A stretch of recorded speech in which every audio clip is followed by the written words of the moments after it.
Hey guys, welcome back to Gamers Extreme. This is episode 25, and with me is my co-host, R17. Great to be back, guys. And I'm your host, Glacier928. And today we want to talk about a couple of things that are going on in the gaming world. First off is the iPad 3.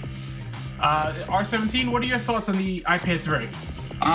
Well, first of all, amazing from a technological standpoint. I mean, I didn't exactly read up every little detail of it, but the high points for me was definitely the HD recording, that now it's 1080p recording, 30 frames per second. So basically, you're going to be able to do your home videos in superb quality using your iPad, and you're going to have this huge screen to see what you're recording. And that alone is amazing. But aside from that, basically the video editing, you being a photographer, it's important. But basically the programs they have in there just for photo editing and video editing and making your own home movies and doing it as basically your own home video all from the iPad without even having to use a PC or Mac is amazing to me. And there's pretty much a lot of features besides the Retina display. And don't forget, they mentioned that the screen resolution is higher than 1080p in certain instances because of the new technology. So how do you think they release the gaming in terms of, Just quickly to talk about the resolution. Sure.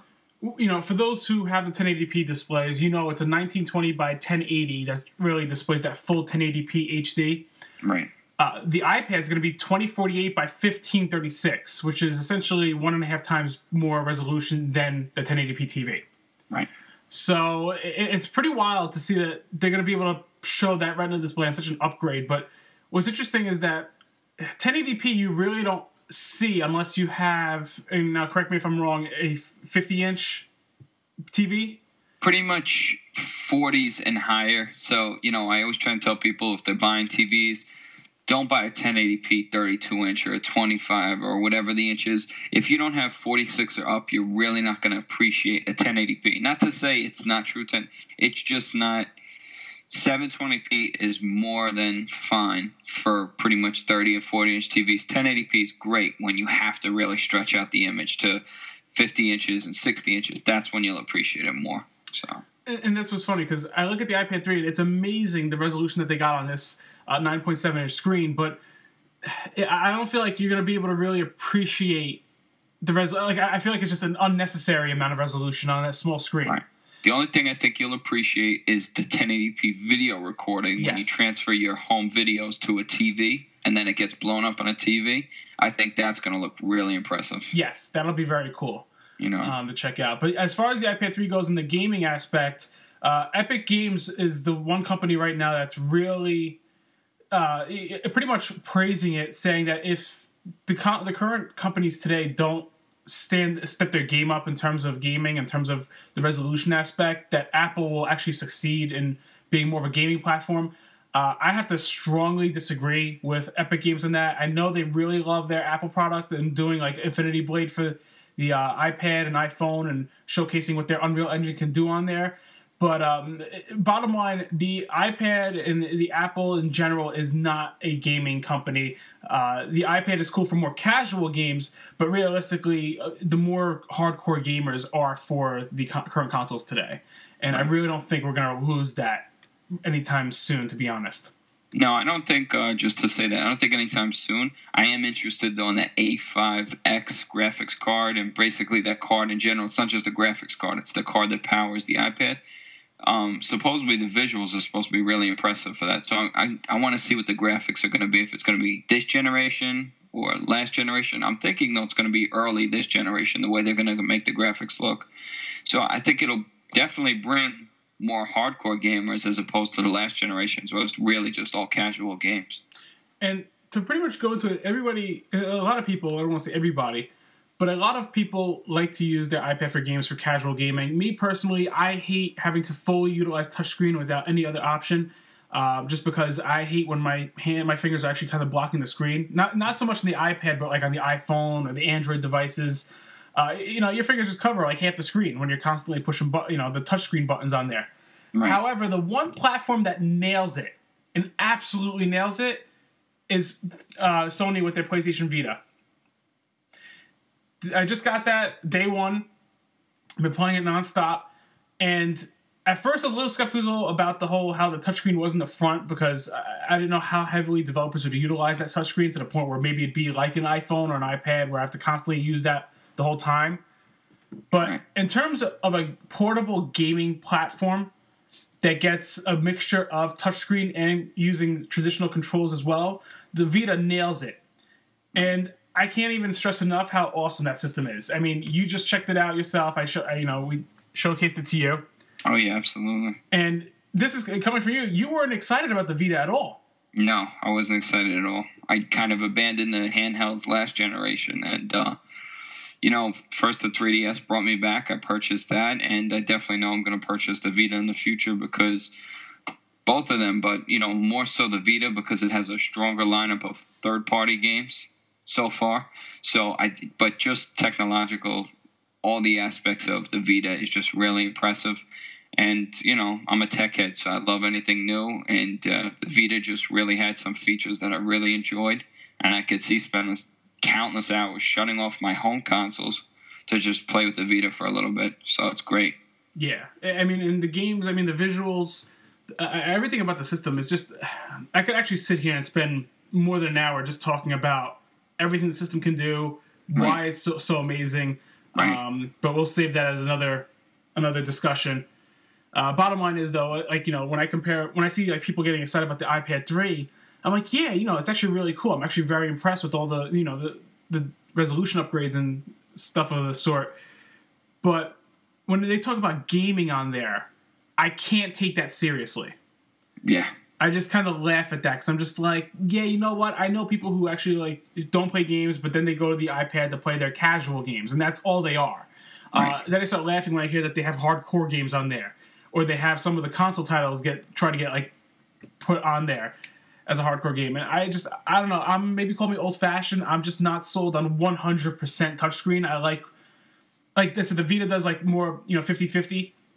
Right. For example, Uncharted on the Vita, they give you the option of you can either do a lot of the actions with the touchscreen, or you could just use the regular buttons. And the only time you actually have to press on the touchscreen is if you're either doing any of the on-screen actions that show you have to swipe your finger, or if you have to do a chalk rubbing on paper to actually get artifact images on a piece of paper, or when you have to reload your gun manually, you just tap the gun on the top left of the screen.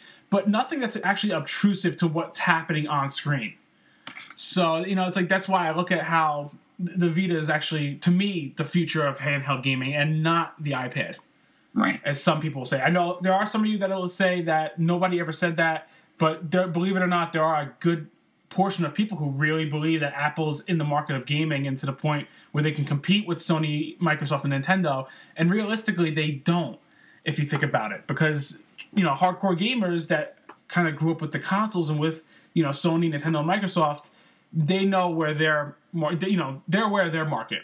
Right. They're aware of who they want to stick with. Yeah. Apple's really the new kid on the block, more so than Microsoft and Sony are. Yeah. And that's why it's funny when I see these people get really excited. That, I can get this game on the iPad 3. It's yeah, but it's not a gaming platform per se. Yeah. And Apple keeps trying to get into that, but I think until they actually have an official console, they really aren't considered a gaming platform, in my perspective. Yeah. And I think in mine too, and I think that's just our personal opinion, but I think absolutely, my opinion too. Yeah, I'm not against Apple. I love my Apple products. I'm on my iMac recording this right now. Yeah. So it's not, if anything, I'm anti-PC, but that's my personal preference. Yeah. However, it's just like I said, we all have our perspectives and our stands on things, and, just have to voice that out. Yeah. So, aside from that, Mass Effect 3 was released this Tuesday. We actually had to pull 15 minutes away to record this, because realistically, we want to just be sitting down playing that right now. Yes. So, R17, you just got it yesterday. I just got it yesterday. Unfortunately, you ordered yours through EA, and it took them, 4 days to deliver it to you?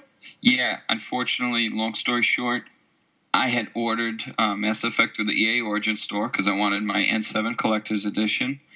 And basically, I wanted the Collector's Edition for the reason of all the extras it was giving and this and that. And unfortunately, it was promised first day. I didn't get it first day of release, and I had to wait 4 days. So after, complaints, the customer service was friendly. I was offered a free PC digital download copy, which, I accepted even though I don't play PCs.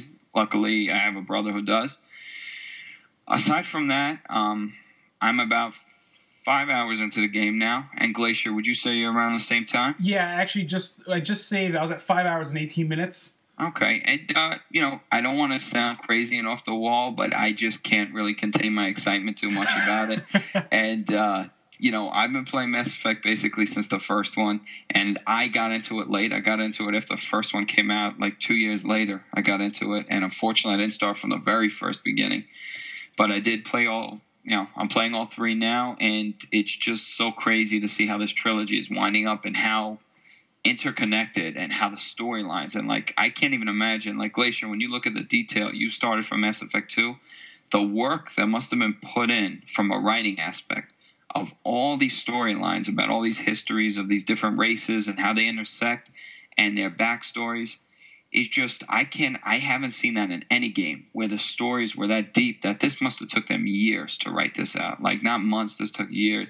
And now it all intersects and all your choices from the previous ones are affecting your in the third game. It's beyond anything. So that's why I'm really into this a lot. And, I want to see your input, obviously, too, Glacier. Yeah, pretty much. When I first started it, the first opening sequence that was from the demo is still, the beginning of the game, and that's still just as powerful as it was when I saw it in the demo. I'm not going to spoil anything for those who haven't seen the beginning yet. With the first half an hour is a very powerful opening half hour, right to the moment where they finally show the title to the game.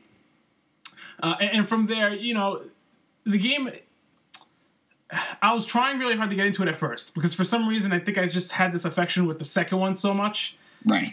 And at first, I didn't have the same hook as I have the second one, and maybe because the second one was my first one to actually play, right? And something really fresh for me, something different. And this one was okay, well, I already did 30+ hours of this type of stuff, but I mean, granted, BioWare did an exceptional job by making it more action oriented, but still keeping the Mass Effect style experience.